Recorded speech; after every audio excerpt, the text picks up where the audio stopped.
Patigayon sang aerial inspection ng Office of the Civil Defense sa pagpanguna ni OCD6 Regional Director Raul Fernandez sa Hunyo 4 sa palibot sang Mount Canlaon, kasunod sang paglupok sini kag pagbuga sang asupre. Iniagod ma-assess ang kalaparon kag sektor nga apektado upo da mga representante sang OCD Region 7 kag Department of Social Welfare and Development akon DSWD Region 7. Nakabalag naman sang 1,491 tanan ka apektado nga individual halin sa 14 tanan ka kabaranggayan nga lunsagin pang evacuate. Naghatag naman sang bulig ang nasambit nga ahensya kag iban pa nga mga partner agencies nga ginalakapan sang face mask, food packs, tubig kag iban pa nga kinahanglanon sa mga apektado. Nahibaluan nga lakip man sa mga naapektuhan sang adlaw sang paglupok amo ang mga pasahero sang Silay City Airport kag Iloilo Airport nga yara sa malapit 3,000 ka individual apang sa karon balik normal naman ang biyahe. Sa karon padayon ng pag-inabot sa mga bulig kaangay na lamang sang face mask kag tubig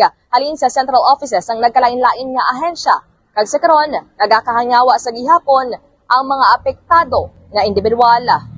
Report nagikan sa OCD Region 6 inisi ka K5 Kimon Tanyo Kaluyo kag para sa kampiyon nga balita serbisyo publiko kagalingawan sa Iloilo. K5 News FM.